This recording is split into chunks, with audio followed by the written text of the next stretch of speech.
예, 저는 그 마스크를 벗었습니다. 어, 벌써 예, 그 백신을 1, 2차 다 맞고 상당한 시간이 지나서 저는 벗어도 괜찮을 것 같습니다만 여러분은 계속 계시기 바랍니다. 요즘 그 코로나19 때문에 그 뉴 노멀이라는 말이 다시 유행하게 됐습니다. 이 말은 본래 경제 혹은 기업에서 사용되었던 말이라고 그럽니다. 무슨 새로운 이 기업의 뭐 방법이 생겨났거나 안 그러면 특별히 이제 경제적인 그 위기가 생겼기 때문에 이제까지 그 해오던 방식과는 좀 다른 방식으로 기업을 하거나 경제를 운영할 때 이걸 뉴 노멀이라는 말을 쓴다고 그럽니다. 근데 요즘 이제 이 코로나19가 전 세계적으로 그리고 상당히 오래 계속되니까 우리 삶의 모습이 조금 바꾸어지고 있다.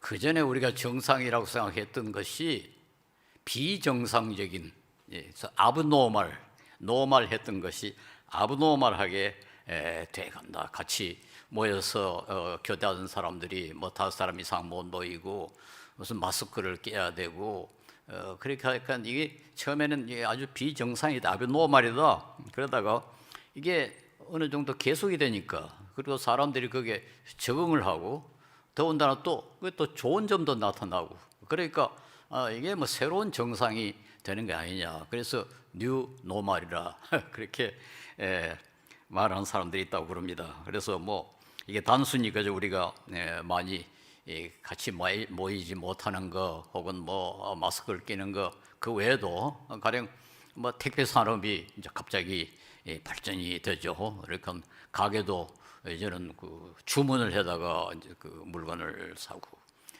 그러니까 회의 같은 것도 이제는 줌으로 그렇게 하고 강의도 뭐 온라인으로 강의를 하고 그렇게 해가지고 사람들이 점점 더 익숙해지고 또 어떤 면에서는 더 좋다 이제 그런 생각도 생겨나기 시작을 했습니다. 오늘니까 뭐 어제 그 신문에 보니까 우리 대학생의 69%가 대면 강의보다 비대면 강의가 더 좋다. 그렇게 말한다고 그래요. 근데 그 이유를 들어보니까 이거 뭐 몇 시간씩 걸쳐가지고 학교에 돈 들여서 가는 그 시간도 절약하고 돈도 절약하고 더군다나 또 강의를 그 반복을 해서 들을 수 있으니까 더 좋다. 질문도 여러 학생들하고 같이 있으면은 마음 놓고 질문을 못 하는데 비대면으로 오니까 오히려 질문도 더 편하게 할 수 있어서 좋더라. 이제 그런 그 반응이 나온다고 그럽니다. 예, 뭐 이게 그 정말 좀 완전히 달라지는 그런 삶이 될 수 있을런지 그건 잘 모르겠습니다. 그러나 이제 그 소위 뉴 노멀이라는 것의 뭐 가장 중요한 특징이 비대면 인간관계. 이게 뭐 여러 가지 다른 요소가 있겠죠. 그러나 가장 두드러진 것이 이제 비대면 인간관계. 그게 아주 핵심이 아닌가 이렇게 생각합니다. 그런데 이 비대면 인간관계 이게 하나의 그 정상으로 뉴 노멀로 자리 잡았을 때 가장 문제가 되는 것이 뭐냐? 저는 우리 교회라고 생각을 합니다. 저는 한때 뭐 예배는 대면이라야 한다 하는 것에 대해서는 강력하게 반대를 했습니다. 그래가지고 교회에 문제까지 일으켰는데 제가 다른 사람의 생명에 위협을 가하는 정도로까지 이 대면 예배를 주장하는 것은 하나님에 대한 반역이다 그렇게 말해가지고 말썽을 좀 일으켰습니다만은 저는 결코 비대면 예배가 대면 예배보다 좋다고 주장하는 것은 절대로 아닙니다. 다만 사람의 생명과 건강에 위해를 가할 정도까지 되어 있는데도 불구하고 대면 예배를 강조하는 것이 그 하나님에 대한 반역이라고 그렇게 말한 거지 그게 좋다 하는 것은 절대로 아닙니다. 가능하면은 저는 대면 예배를 해야 되고 드려야 되고 저는 또 사실 이 코로나19가 시작될 때 이미 앞으로 우리가 이 위기가 끝나면은 더 모이기를 힘써야 된다고 설교까지 한 일이 있습니다. 우리가 개인적으로 기도를 하고 찬송을 드리고 뭐 얼마든지 예배를 드릴 수가 있습니다. 그러나 저는 역시 올바로 그리고 더 힘있게 정성스럽게 찬송하고 기도하려면은 같이 드리는 것이 좋다, 그런 생각을 합니다. 제가 이 의도하지 않았던 그런 실험을 한번 한 일이 있는데요. 그 옛날에 제가 서울 영동교회에서 오후 성경 공부를 인도했습니다. 그때는 점심 식사 직후에 이제 성경 공부를 시작을 했는데 아직까지 설거지가 끝나지 않아서 여전대 회원 일부는 아직 부엌에 설거지를 하고 있는데 이제 오후 예배가 시작이 되는 거죠. 그런데 제가 여기 마이크 앞에서 찬송을 우리 교인들하고 같이 부르는데 부엌에는 그 스피커가 하나 달려 있었습니다. 그러니까 부엌에서는 교회에서 그 예배 드리는 것이 이제 소리로 들을 수가 있는데 마이크는 제 앞에만 있으니까 부엌에 있는 부인들은 저 목소리만 들을 수 있죠. 교인들 소리는 못 듣지 않겠습니까? 그런데 우리 집사람이 그때 설거지 하다가 들어보니까 제가 찬송을 아주 잘하더라는 거예요. 근데 제가 혼자 독창을 하면 절대로 그렇게 잘 못합니다. 저는 노래를 아주 부를 줄 모르는 사람이 되어가지고 찬송가도 제대로 못 부르는데 그 예배당에서 교인들하고 같이 찬송을 부르니까 아주 힘있게 잘 부르더라는 거예요. 참 신기하지 않습니까? 같이 부르면 더 잘 부르는 겁니다. 기도도 저는 그런 것을 경험합니다. 교회에서 성도들하고 같이 이렇게 기도하면 집에서 개인적으로 기도하는 것보다 훨씬 더 기도가 더 정성스럽게 되고 잡념이 없어지고 그렇게 되는 걸 발견합니다.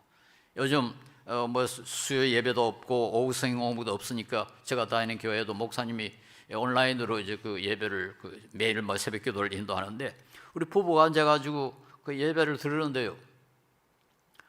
기도가 잘한대요. 아니 좀 제대로 기도해 보려고 그렇게 애를 써도 그게 잘한대요. 교회에서 우리 성도들하고 같이 드리는 기도보다는 훨씬 정성이 없고 잡념이 많아지는 참 제대로 된 기도가 안 되는 그런 것을 경험합니다. 심리학자들은 소위 그 집단 지능이라는 것이 있다고 주장을 합니다. Collective Intelligence라는 것이 있다는데 이걸 또 어떤 사람은 좀 더 우습게 때 지능이라고 스웜 인텔리전스라고 부릅니다. 때란 말은 벌 때 뭐 이런 거 양떼 할 때 이게 뭔가 하니까 뭐 개비나 이제 이 개미나 꿀벌처럼 이 사회성을 가지고 있는 이 곤충들은 개개인의 곤충 한 마리 한 마리가 개개의 곤충 한 마리 한 마리가 가지고 있는 능력을 다 합친 것보다 더 큰 능력이 공동으로 이루어진다는 거죠. 가령 우리가 예를 들어서 벌 한 마리 한 마리가 모두 일 정도의 능력을 가지고 있다 합시다. 그러면 벌 100마리가 모이면은 그 능력이 100이 돼야 될 거 아닙니까? 그런데 100이 되는 게 아니고 150, 200이 생겨난다는 거죠. 그게 참 신기하죠. 도무지 어떻게 벌들이 그렇게 생활하는 걸 면밀히 조사해 보니까 그런 요소가 나오더라. 그런 모습이 나오더라. 그래서 그걸 갖다가 스웜 인텔리전스, 때 지능이라고 부릅니다. 우리 성도들이 뭐 우리가 수적으로 표현한 게 좀 뭐 좋지는 않습니다만 그러나 하여튼 우리 개개인이 집에서 기도 드리는 그 기도의 정성, 그것을 모두 합친 것보다 같이 모여가 기도했을 때의 그 정성이 훨씬 더 크다. 그건 아주 놀라운 사실 아닙니까? 예, 우리 비대면 예배 이게 불가피하긴 하지만은 그러나 가능하면은 이건 빨리 좀 사라져야 된다 이렇게 생각합니다. 그러나 예배와 못지않게 비대면 문화가 가져오는 그 심각한 문제는 성도의 교제라 하는 겁니다.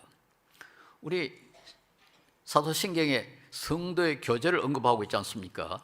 사도신경은 말하자면 우리 성경 전체의 가르침을 엑기스, 가장 중요한 요소들을 뽑아 놓은 것이 사도신경입니다. 이건 성경에 있지는 않습니다만 교회 역사적 과정을 통해 가지고 역시 이것만은 우리가 고백해야 기독교인이다, 그리스도인이다, 그렇게 정해 놓은 것이 사도신경인데 그게 성도의 교제라 하는 요소가 들어가 있습니다.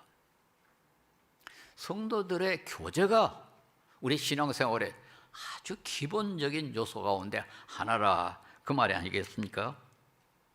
에베소서 4장 11절 13절에 그분은 어떤 사람은 사도로, 어떤 사람은 예언자로, 어떤 사람은 복음 전환자로, 또 어떤 사람은 목회자로, 교사로 삼으셨습니다.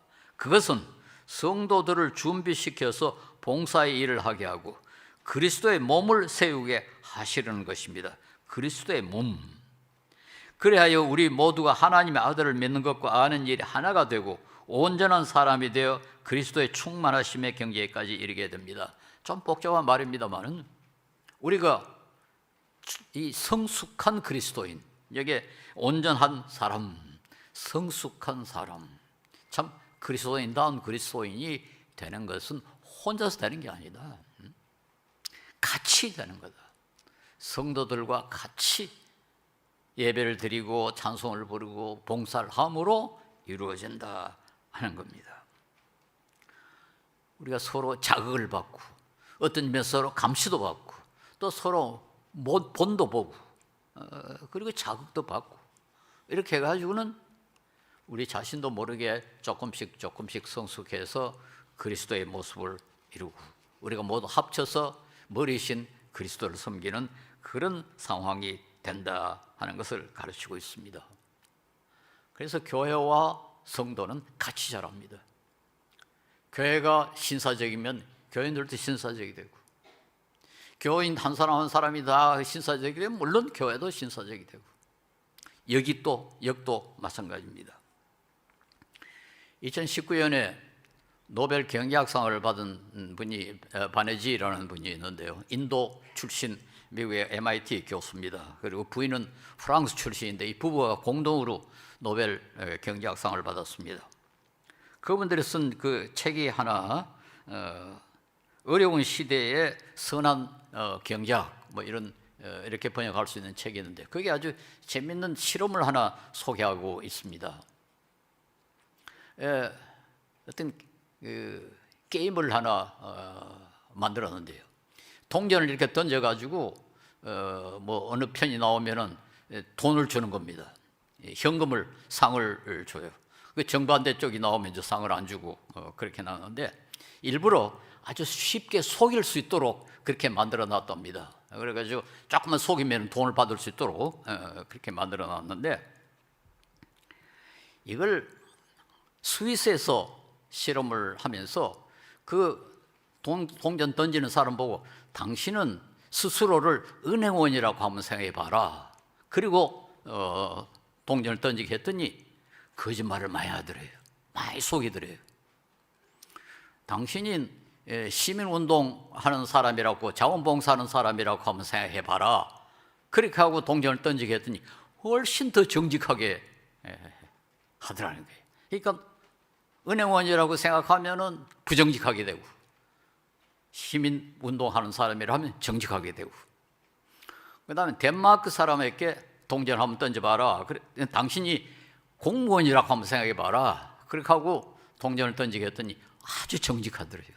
인도에 가서 인도 사람들 보고 당신이 공무원이라고 생각해봐라. 그랬더니 훨씬 더 많이 속이더래요. 실제로 은행원도 아니고 실제로 공무원도 아닌데도 불구하고 가정을 한번 해봐라. 네가 은행원이라고 삼은 가정을 하고 한번 해봐라. 가정만 해도 그렇게 차이가 나더라. 그렇게 돼 있어요. 그거 참 신기하죠. 신기하죠.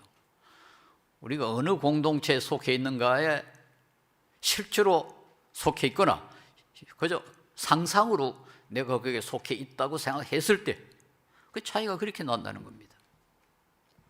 제가 이걸 읽으면서 야, 우리 교인들은 어떨까? 만약에 여러분이 이 동전을 던지는데 내가 빛소금교회 교인이다 그렇게 생각했을 때 더 속이겠는가 더 정직해지겠는가? 예, 교회와 교인 사이의 관계는 그렇습니다. 적어도 우리 비소음교회 성도 여러분은 뭐 조금 약간 유혹이 생겨가지고 거짓말하고 싶더라도 내가 비소음교회 교인인데 어이 그러면 안 되지. 그렇게 되는지, 정반대로 이거 뭐 비소음교회 교회니까 뭐 좀 속여도 괜찮지, 그렇게 될 것인지. 예, 개인의 양심이라든가 행동 방식이 전적으로 개인적인 것이 아닙니다. 그가 속해 있는 공동체가 어떤 것인가, 거기에 아주 큰 영향을 받는다 하는 것을 알 수가 있습니다. 물론 뭐 비대면 관계를 해가지고 100% 비대면이 되는 건 아니죠. 아무리 비대면이라 해도 뭐 온라인을 통해 가지고 얼마든지 서로 대화도 할 수 있고 얼굴도 볼 수 있고 그렇습니다. 그러니까 100%되지는 않겠습니다만, 그런데도 불구하고 역시 얼굴과 얼굴을 대하여 보는 거하고 그저 그림자를 통해 가지고 이렇게 서로 대하는 거하고는 차이가 나죠. 저도 줌 회의를 요즘 많이 합니다만은 어느 날은 보니까 위에는 이렇게 넥타이도 매고 꽤 깨끗하게 차렸는데 밑에는 일바지를 입고 있더라고요. 일바지는 보이질 않으니까 요거만 보이니까 뭐 그렇게 모습을 하고 있는데, 그게 내 전체를 드러내는 게 아니죠. 나의 이 어떤 부분만 드러내는 거니까 그 완전한 관계가 이루어질 수 없는 겁니다. 오스트리아 출신 독일 철학자 가운데 말틴 부버라는 분이 있는데요. 그분은 유태인 철학자일 뿐만 아니라 아주 유태교적인 철학, 구약 성경적인 그런 그 관점에서 입장에서 철학을 해서 상당히 유명한 분입니다. 그분이 쓴 책 가운데 가장 유명한 것이 나와 너 하는 이히 운투두라는 책이 있습니다. 인간관계는 두 가지가 있다. 소위 나와 너와의 관계와 나와 그것의 관계가 이히 운투 데스라는 게 있어요. 그것. 우리가 가게 주인이 손님을 대할 때는 뭐 이 손님한테 안 팔리면 다른 손님한테 팔지. 그 가게 주인에게 손님은 그것입니다. 그것. 여러 사람 가운데 하나입니다.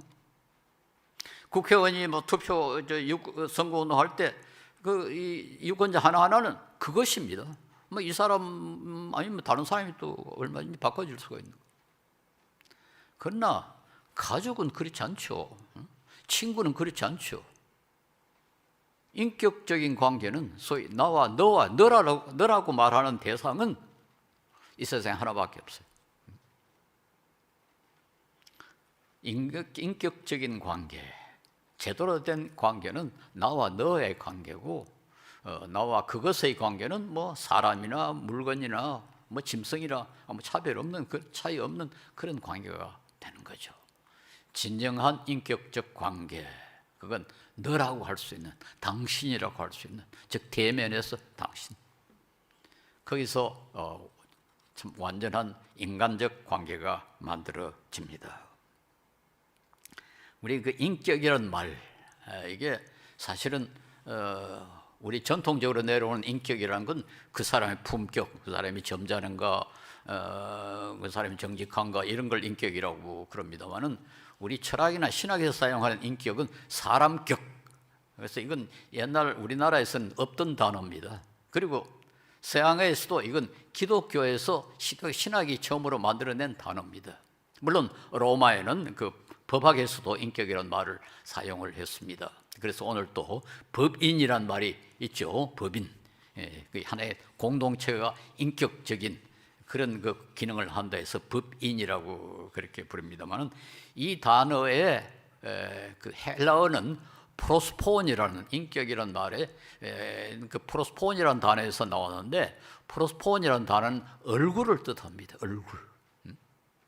그 인격이라는 건 얼굴, 말을 서로 볼 수 있는 대면, 이 상대, 대면적인 상대를 갖다가 인격이라고 한다, 이렇게 말할 수 있는데요. 이와 정반대되는 종교, 가령 뭐 불교에서는 불교에는 인격이 없어요. 불교는 법칙입니다. 카르마, 영원 불변한 법칙. 그러니까 그건 인격적인 것하고 전혀 관계없죠. 그런 점에서 우리 기독교는 매우 인격적인 종교다. 왜냐하면 우리 하나님은 인격적인 하나님이고 우리 하나님과의 관계는 얼굴과 얼굴을 대해서 보는 인격적인 관계라 그렇게 말할 수가 있습니다. 그래서 저는 앞으로 우리 소위 뉴 노멀로 비대면적인 그런 문화가 형성되더라도 교회는 그게 따라가서는 안 된다 이렇게 주장합니다. 교회는 철저히 대면적인 그런 관계를 유지해야 되고 그런 문화에 우리 비대면 문화에 휩쓸려 들어가지 말기를 간절히 바랍니다. 이 비대면 문화가 만들어지면 아마 시간적으로는 아마 전략이 되겠죠. 먼 거리로 가서 만나기보다는 비대면으로 만나면 시간 전략이 많이 되지 않겠습니까? 그 시간 전략한 시간 가지고 놀러 다니고 엉뚱한 데 사용하지 말고 우리 같이 모여서 교제하고 같이 봉사하는데 더 많이 보낼 수 있기를 바랍니다. 그런데 오늘 본문에 보면은 이 새로운 우리 공동체, 교회 공동체 구성원들이 어떻게 행동해야 되는가 하는 것을 말하고 있습니다. 여기 보니까 서로에게 거짓말하지 마라, 서로에게 욕설을 하지 마라, 또 그 대신 서로 은혜 끼치는 말을 하라, 화내지 마라, 악한 생각을 품고 도둑질하지 마라, 대신 친절하고 불쌍히 여기고 어려운 사람들에게 나눠줄 수 있도록 신실하게 일하라. 그렇게 쭉 가르치고 있습니다. 너무나 당연한 말씀들 아닙니까? 우리가 서로 거짓말해서는 안 되고 도둑질해서는 물론 안 되고. 여기 보니까 우리 비소문교회 성도 정도면 이건 다 잘 지키는 거로 생각합니다. 그래서 이게 일일이 말할 필요는 없고 하나 생각나는 게 화내지 말라는 거. 이건 가끔 들어야 하는 것 같아요. 특별히 우리 당회원들 회의할 때 서로 화내는 그런 경우가 들어있죠. 그것도 안 해야 되겠죠. 그런데 저는 이 구절 읽으면서 눈에 하나 띄는 단어가 있는데요. 구절이 있는데 4장 30절 전반에 하나님의 성령을 슬프게 하지 마십시오. 저 구절이 좀 이 구절 읽다가 이 말씀이 좀 눈에 띄었어요. 왜 거짓말하지 마라, 도둑질하지 마라, 화내지 마라, 그렇게 해놓고는 성령을 슬프게 하지 마라. 이게 무슨 관계가 있나? 성령은 우리로 하여금 하나님을 아버지라 부를 수 있게 하고, 우리로 하여금 예수를 믿게 하고, 우리로 하여금 좀 더 거룩하게, 즉 성화를 가능하게 하고, 우리를 위로하고, 그리고 특별히 기도할 때 우리를 도우시는 그런 분으로 그렇게 우리가 알고 있습니다. 저도 이 성령의 이런 역사 가운데 기도를 도운다는 것에 신경을 많이 씁니다. 저는 기도할 때마다 우리가 빌바를 알지 못하지만은 성령이 탄식으로 우리를 도우신다. 그 구절을 생각하고 저 성령의 인도로 기도하게 해주십시오. 그렇게 늘 기도를 합니다. 그런데 왜 거짓말하지 마라, 도둑질하지 마라, 서로 분내지 마라, 그래 놓고는 성령을 슬프게 하지 마라, 그렇게 했을까요? 물론 우리 성도가 거짓말하고 분내고 도둑질하고 그건 거룩한 것에 어긋나죠. 그러니까 성화된 사람이라면은 거짓말하고 속이고 도둑질하고 그렇지 않겠습니까? 그러니까 거짓말하고 속이고 이렇게 하면은 성령을 슬프게 한다, 이렇게 간단하게 해석을 할 수가 있습니다. 그러나 저는 그보다는 우리가 읽긴 않았습니다. 몇 절 위에 4장 3절에 여러분은 성령이 여러분을 평화의 띠로 묶어서 하나가 되게 해 주신 것을 힘써 지키십시오, 그런 구절이 있어요. 이게 성령이 여러분을 평화의 띠로 묶어서 하나가 되게 해 주신 것, 성령의 역사에 우리가 이제까지 생각하지 않았던 것이 별로 관심을 안 썼던 것이 여기에 드러나 있는데 뭔가 하나가 되게 하는 거예요. 평화의 띠로 하나가 되게 하시는 것이다. 저는 이 구절이 바로 오늘 우리가 지금 거짓말하지 마라, 화내지 마라 한 거하고 연결이 돼 있다, 그렇게 생각합니다. 이 성령은 우리가 우리의 믿음을 강화하고 우리를 성화하게 하는 모든 역할을 위해 교회를 하나가 되게 하는 역할을 한다 하는 것이 사실은 성경 전체에 많이 나와 있습니다. 고린도전서 12장에 보면은 성령 은사를 이야기하고 있지 않습니까? 방언하는 거, 예언하는 거, 영분별하는 거. 그래서 이걸 갖다가 성령의 은사라 그렇게 부릅니다. 그래서 고린도전서 12장 4절에 은혜의 선물은 여러 가지지만 그것을 주시는 성령은 같은 성령이십니다. 그렇게 성령이 있는 은사를 주신다 해서 우리가 이걸 다 성령의 은사라고 그러는데, 이 성령의 은사의 목적이 어디 있느냐? 고린도전서 12장 7절에 보면 각 사람에게 성령을 나타내시는 것은 공동의 이익을 얻게 하려고 하시는 것입니다. 공동의 이익을 얻게 하라는 것입니다. 개별적인 이익이 아니고 개개인의 이익이 아니고 공동의 이익을 얻게 하려 하는 거다. 여기에 우리가 좀 관심을 좀 가질 필요가 있습니다. 제가 교회에서 지도한 학생 가운데 한 학생이 아주 공부를 잘해가지고 상당히 오래전입니다. 뭐 한 40년 전입니다. 정부 장학금을, 국비 장학금을 받아가지고 미국에 유학을 가게 됐는데, 가기 전에 저한테 전화를 했어요. 제가 가기 전에 좀 기도를 하고 기도를 해야 되겠습니다. 그래서 기도원으로 갑니다. 그래요. 가서 기도 많이 하고 오라고 그렇게 했더니 그 이튿날 다시 전화 왔어요. 선생님, 기도원에 갔다가 오늘 겁이 나가지고 내려왔습니다. 왜 그렇게 빨리 왔느냐 그랬더니 가서 기도를 시작하는데 막 방언이 나오더래요. 방언이. 자기가 뭐 그렇게 구하지도 않았는데 막 방언이 터져가지고 너무 두려워서 그 이상 있지를 못해가지고 내려왔다는 거예요. 그 소리를 듣고 야, 나도 방언을 좀 했으면 좋겠다. 그런데 그런 생각이 들었어요. 그래가지고는 하여튼 몇 달 동안 기도를 했습니다. 저도 방언을 좀 하게 해 주십시오. 그런데 저에게는 그런 은사가 주어지질 않았습니다. 그때까지만 해도 방언이라는 건 개인의 믿음, 개인에게 주시는 은사로 나도 생각했고 우리 교회가 다 그렇게 생각했습니다. 그런데 성경은 그렇게 말하고 있질 않아요. 공동의 이익을 위한 거지 개인의 이익을 위한 게 아니다. 예언도 마찬가지고 병 고치는 것도 마찬가지다. 우리 한국교회가 그동안에 그러니까 신유의 은사 뭐 그러면 주로 개인 이야기 아닙니까? 아, 그 사람 뭐 병 잘 고친다. 그래서 사람들이 그런 데 같이 모여들고 심지어 그거 가지고 돈 버는 사람도 있고, 순수하게 개인의 은사로 생각을 하는데 성경은 그렇게 말하고 있질 않아요.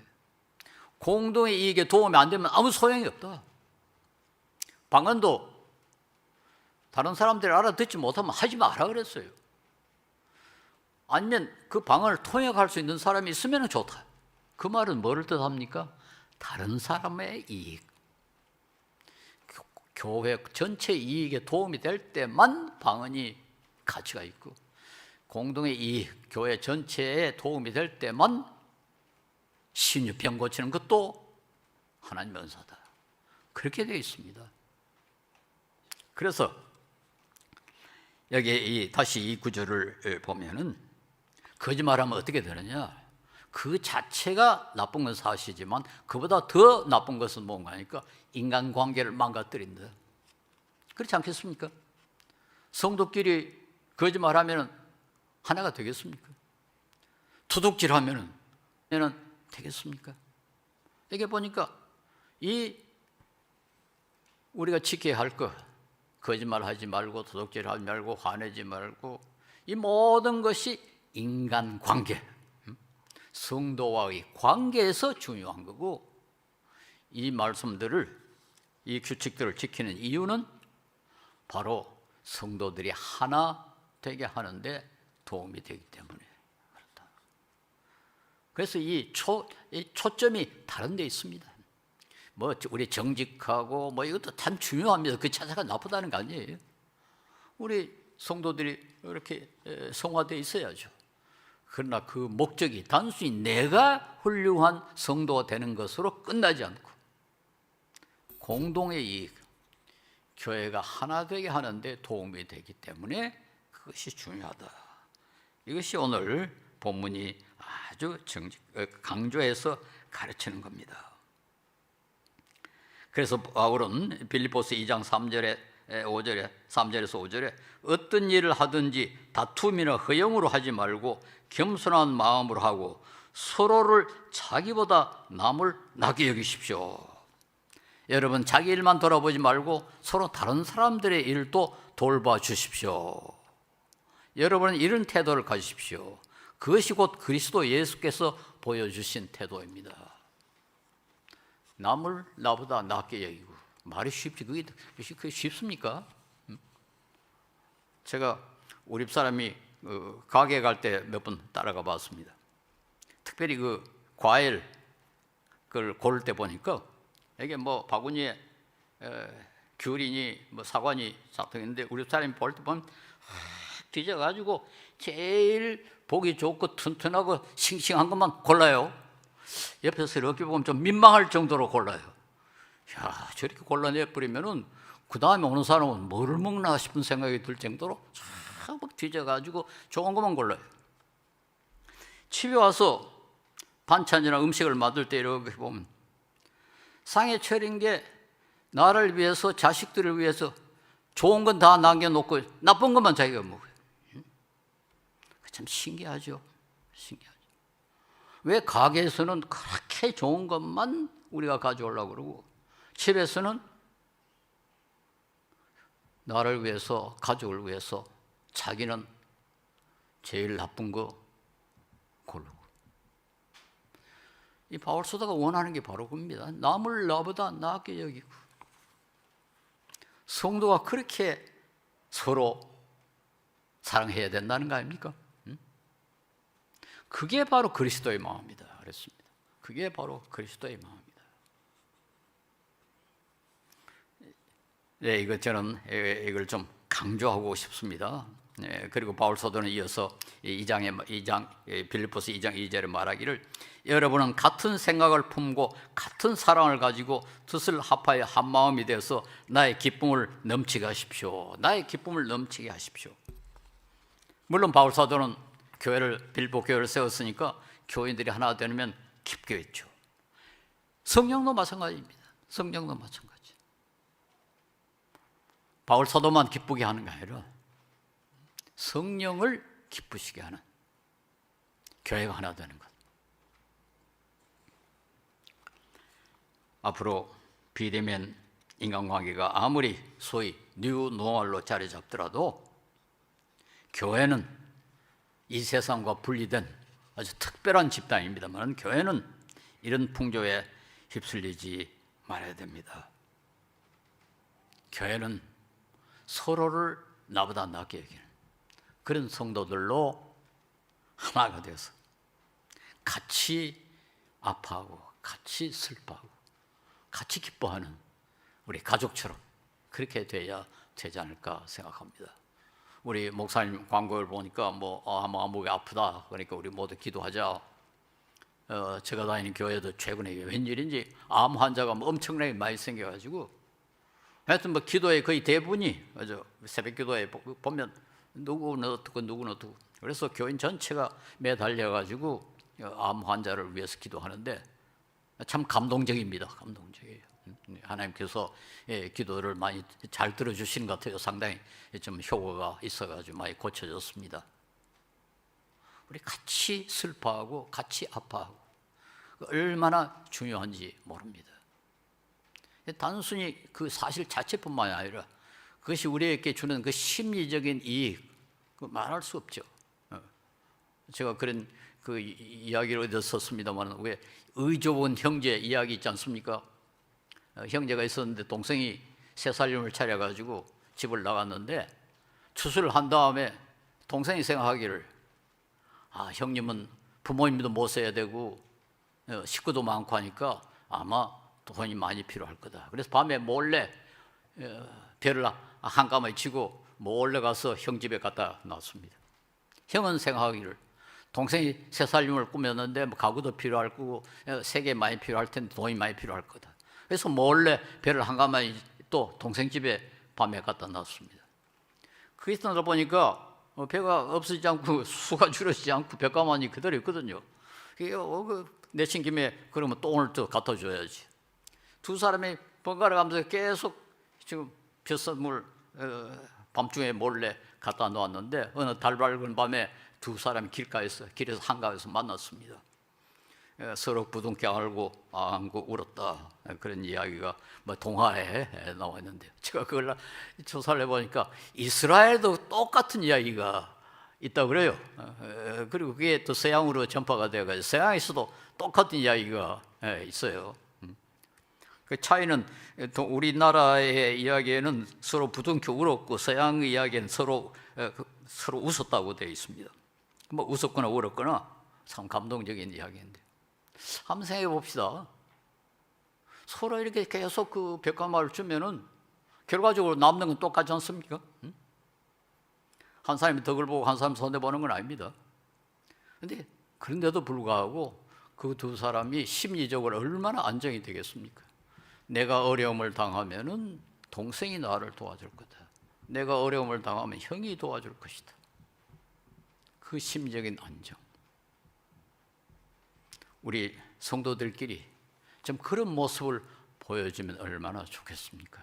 그래서 우리 비소음교회 성도 여러분은 참 가족이 되어가지고 단순히 그저 형식적으로 그렇게 교제할 뿐만 아니라 정말 남을 나보다 낫게 여기는 그렇게 서로를 의지하고 서로를 돕는 그런 공동체가 되었으면 참 좋겠습니다.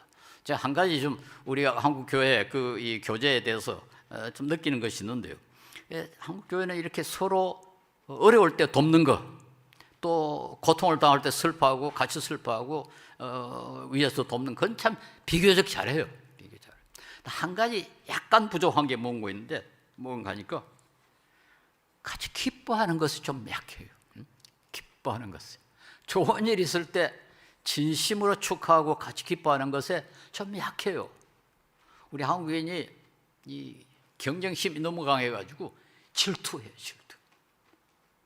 그러니까 좋은 일 있어도 표현을 못해요.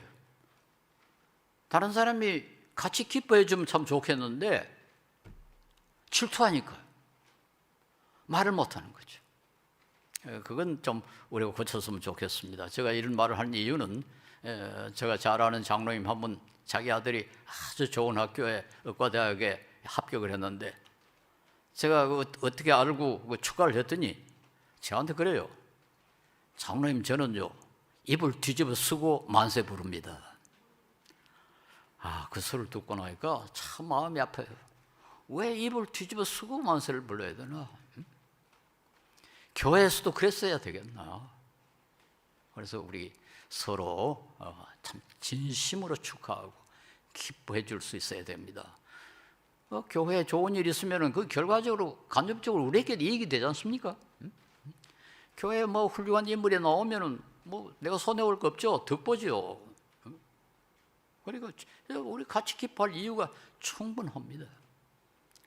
그래서 우리 비소음교회 성도 여러분은 참 한 마음이 되고 성령이 묶어주신 그 묶음을 약하게 하지 말고 남을 나보다 여기고 같이 아파할 뿐만 아니라 같이 기뻐할 수 있는 그런 한 식구로 우리 성령을 기쁘시게 하는 그런 교회가 될 수 있기를 바랍니다. 기도하겠습니다. 자비로우신 주님, 우리는 모두 이기주의자고 자기중심적이고 형제를 위해서 희생하기를 싫어하는 부족한 것들입니다. 주님께서 우리의 이 못된 성정을 아시오니 불쌍히 보시옵시고 주님께서 당신을 몸된 교회에서 우리 형제를 우리 자신보다 더 아끼고 사랑하고 더 좋은 것을 서로에게 줄 수 있는 아름다운 성도들로 자라게 해 주시옵소서. 이 교회를 축복하시고 모든 성도들이 한 마음으로 성령을 기쁘시게 할 수 있게 도와주시옵소서. 예수님 이름으로 기도합니다. 아멘.